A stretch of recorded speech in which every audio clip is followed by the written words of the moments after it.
Canon's first full-frame mirrorless camera.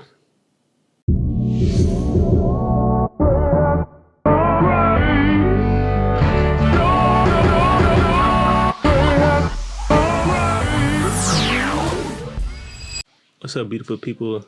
I am Bruno, and today we're talking about the Canon EOS R. So right before we get into this video is not a scientific review of the EOS R, but a video of me talking about why I decided to pick it up 3 years later in 2021 and how I plan to implement it into my workflow and to see if the camera can actually become my new daily driver for both personal YouTube work and then also client work, whereas compared to the 1DX that I've been using for the last 4 or 5 years. The 1DX Mark II has been my camera of choice from everything from photo to film related. I've literally shot every client video from weddings, documentaries, commercials, and every photo shoot from engagement photos to weddings, to just Instagram and product photography for brands and individuals.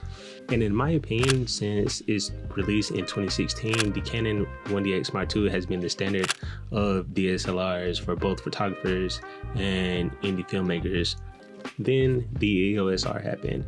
It was Canon's first full-frame mirrorless camera when it dropped back in 2018, and now you have its predecessors, the R6 and the R5.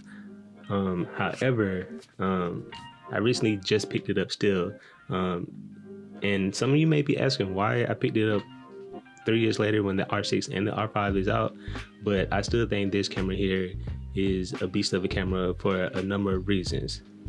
First things first, the form factor for this camera body, in comparison to the 1DX, is way smaller. It's lightweight, but still packs the same image quality that I get from the 1DX Mark II.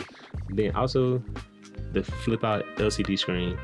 This was actually a feature that I missed when I sold my Canon Rebel T7i. The flip out LCD screen is a major W when filming yourself, either vlogging or when you're doing talking heads like this, just to make sure you're in focus or you're in frame.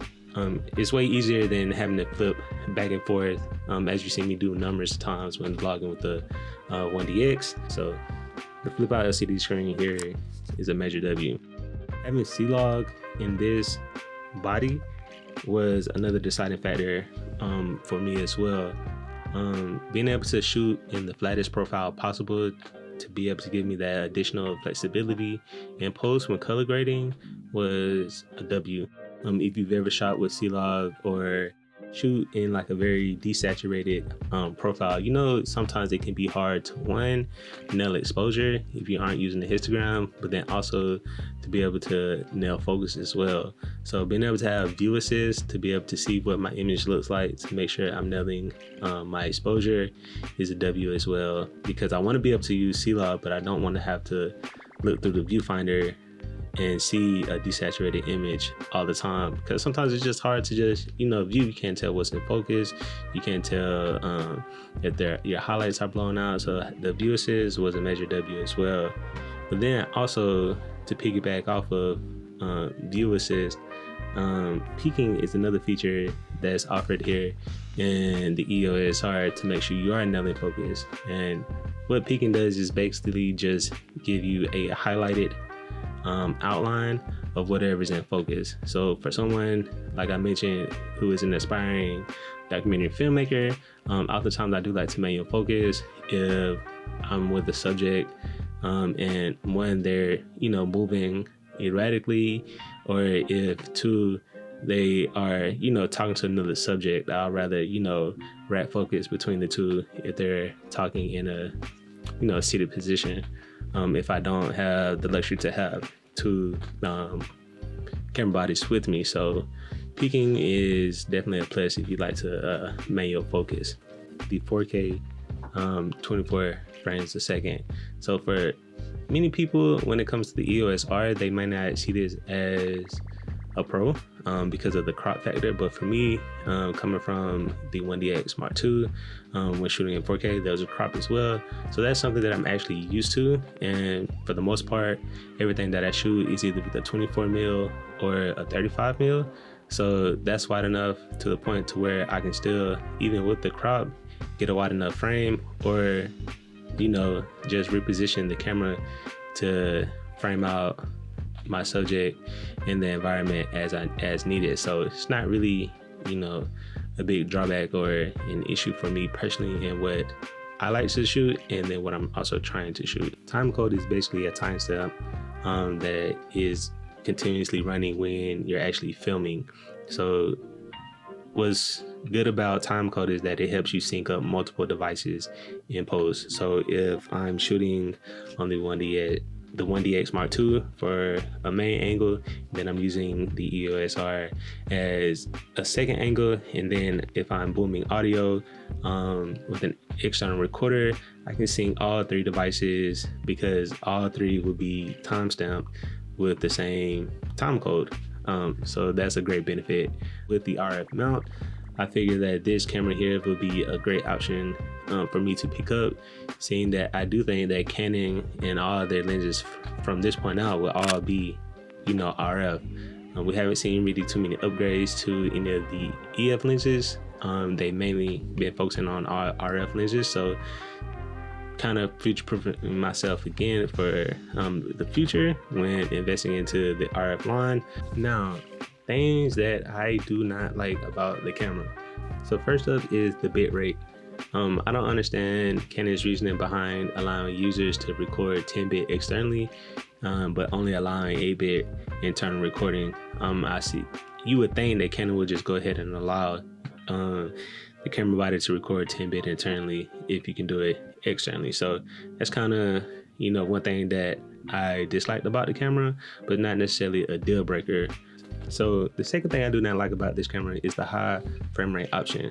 So like the 1DX Mark II, this camera too offers 120p. However, it's in 720.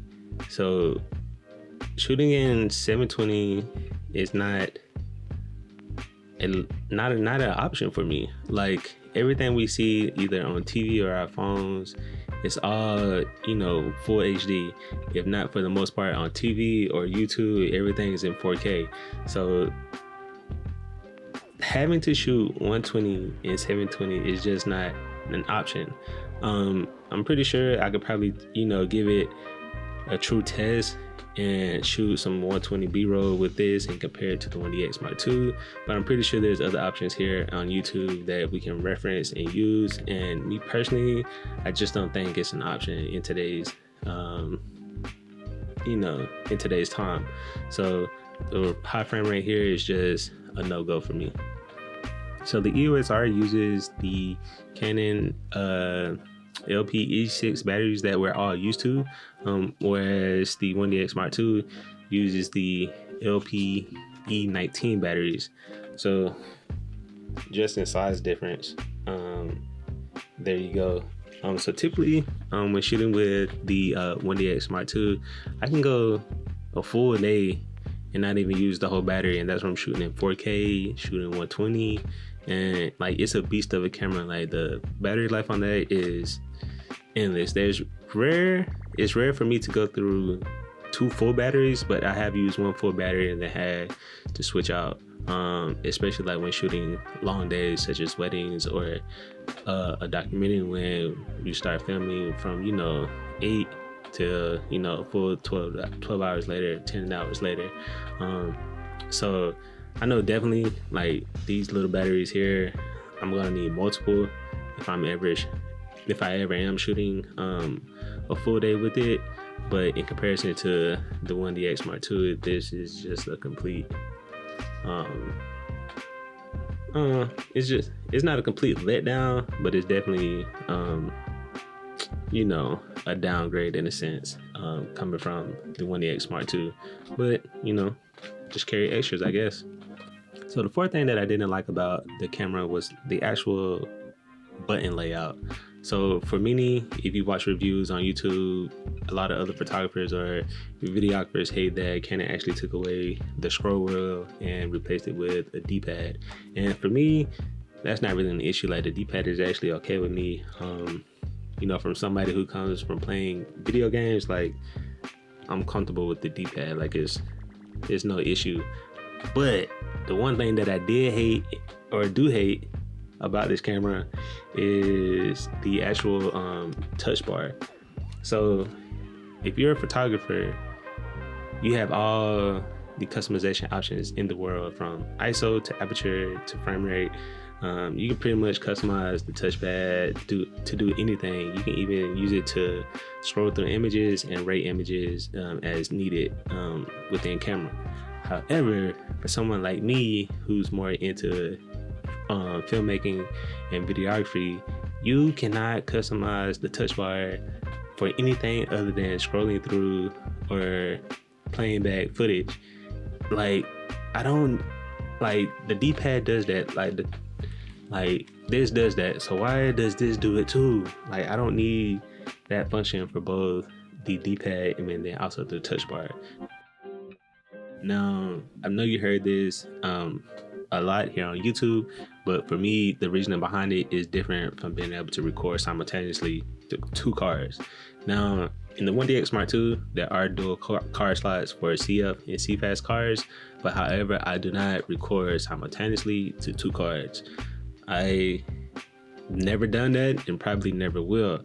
However, I do use the dual car slots to automatically switch between the 2 cars when one card is full. So to not having it in the EOS R was, a disappointment. So now, where does the EOS R fit in my workflow, and does it replace the 1DX Mark II? So yes, it does, but not entirely. So when it comes to actually making YouTube content, whether it's vlogs or reviews like this, the EOS R would definitely be the go-to camera of choice for me. And then also, anytime I'm doing photography, whether it's for clients or whether it's just for my personal Instagram, the EOS R is definitely the go-to camera. However, when times where I will be filming on long days, such as weddings, or if I know I'm gonna be out on multiple locations filming a documentary, the 1DX Mark II will still be the camera of choice, mainly because of, one, the battery life, but then also those dual car slots. So that'll do it for me today, guys. Don't forget to hit that like button, and if you aren't already, consider subscribing to the channel to be notified for future videos, and I'll see you all in the next one. Peace.